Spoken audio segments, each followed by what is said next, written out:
the Banquet of Chestnuts, sometimes called the Ballet of Chestnuts, the Festival of Chestnuts, or my favorite, as you can tell by the title of this video, the Joust of Whores, was a supper purportedly held at the Papal Palace in Rome and hosted by former Cardinal Cesare Borgia, son of Pope Alexander VI, on the 31st of October, 1501. As you can probably tell by the fact that we are dealing with the Borgias, there will be many lies in this video. To properly begin our dive into this event, we have to look at the writing of the only witness and only recorded source for this event, Johann Burchard. He was an Alsatian-born priest and chronicler during the Italian Renaissance.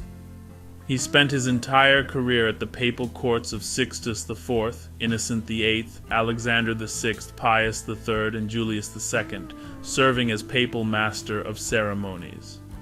We can find his recollection of the joust in the writings named Johannes Burchardi Argentinensis Capellae Pontificiae Sacrorum Rituum Magistri Diarium Civ Rerum Urbanarum Commentarii, 1483 to 1506, in which he writes, "Late in the evening they dined with the leader of Valentinus in his chamber, in the Apostolic Palace, with 50 harlots, honorably called courtesans, who after dinner danced with the servants and others present there, first in their clothes and finally naked.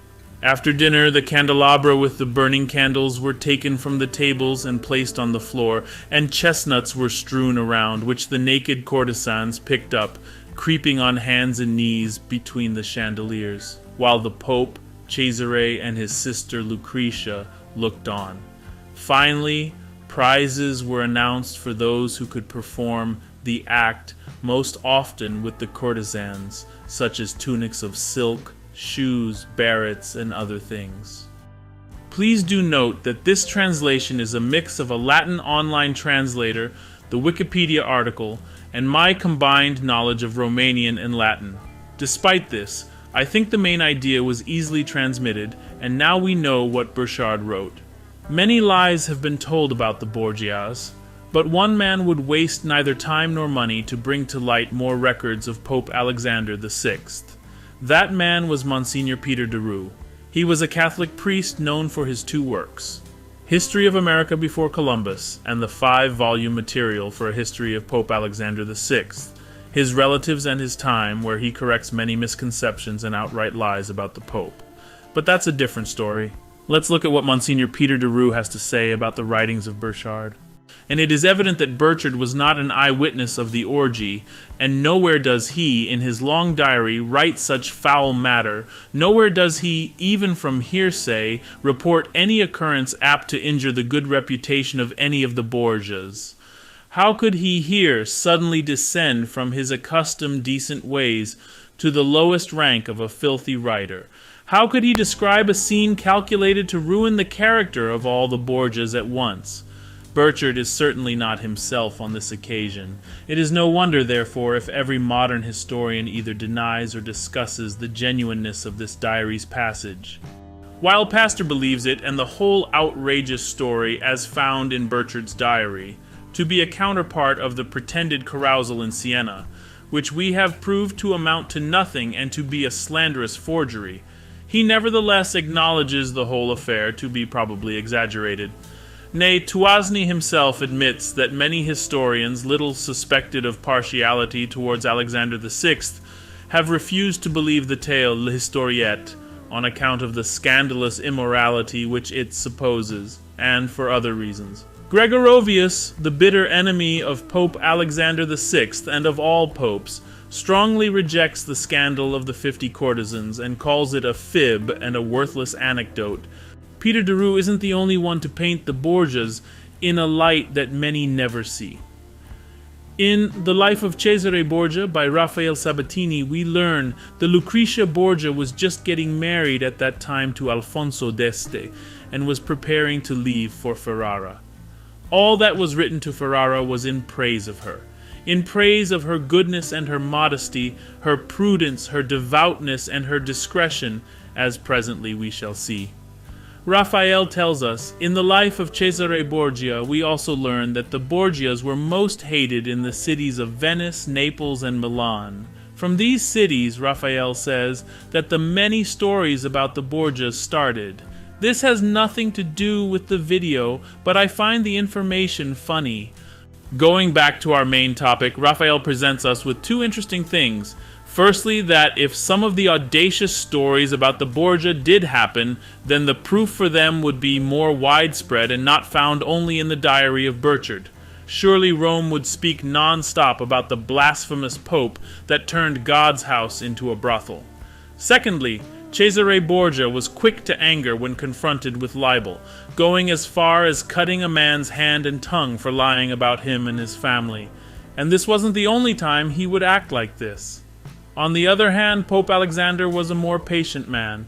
To quote Raphael, who quotes a discussion of the Pope Costabili, the Ferrara ambassador, who spoke to the Pope on the matter of this execution, reported that His Holiness said that more than once had he told the Duke that Rome was a free city, in which anyone was at liberty to say or write what he pleased, that of himself too much evil was being spoken, but that he paid no heed to it. The Duke, proceeded Alexander, is good-natured, but he has not yet learnt to bear insult, and he added that, irritated, Cesare had protested that, however much Rome may be in the habit of speaking and writing, for my own part I shall give these libellers a lesson in good manners. Thus we see that the Pope was lenient with the things said against him. Seeing how our only evidence comes from a diary and nothing less, not even a record of a hand cutting from Cesare about this, we can presume that no such event happened.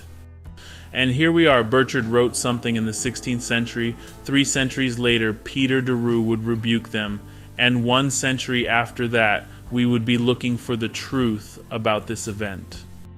But we will not stop here because there are 2 more interpretations that must be discussed about this event. In the Showtime TV series, the Borgia the event is presented as a political trap to those cardinals that are disloyal to the Borgias. None of the Borgia members are present, and those cardinal loyal to the Borgia are not present either. This being a TV show, certain artistic liberties must be taken, much in the same way Assassin's Creed Brotherhood did. Now we must look at a book that can very well be considered fiction, as much as it tries to act as history. A book that is, in my humble opinion, responsible for all the grey-washing of medieval movies. A book that is a New York Times bestseller. I know that doesn't mean much nowadays. A book Tom Hanks would take with him if he was cast away. That book is A World Lit Only by Fire by William Manchester. The book presents such a wrong outlook on medieval history.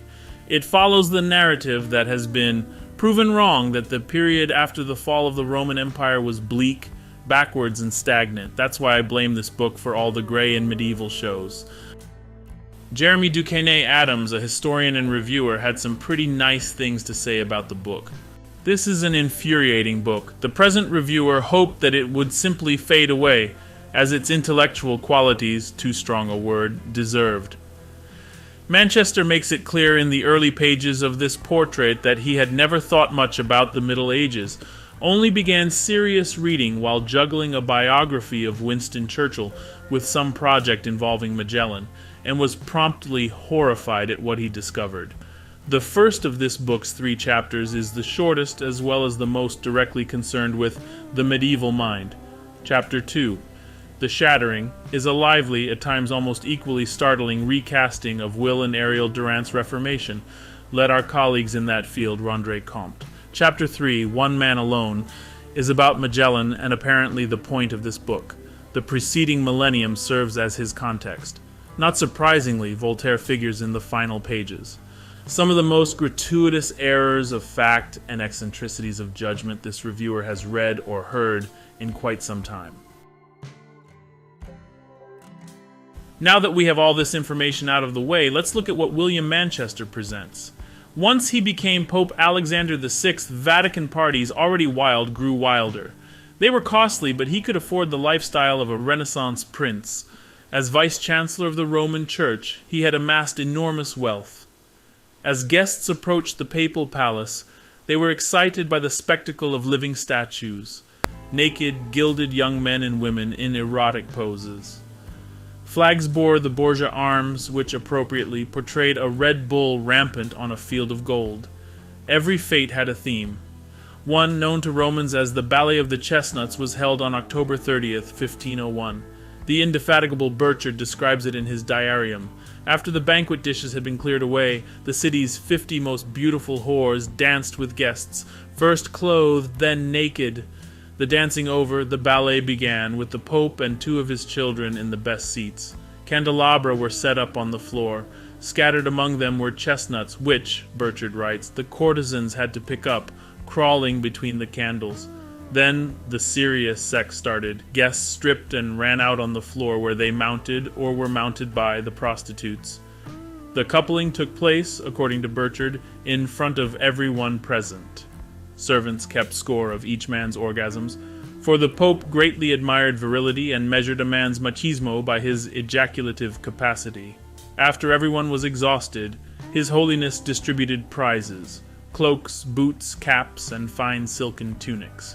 The winners, the diarist wrote, were those who made love with those courtesans the greatest number of times. We can see that William Manchester goes with the events presented by Burchard.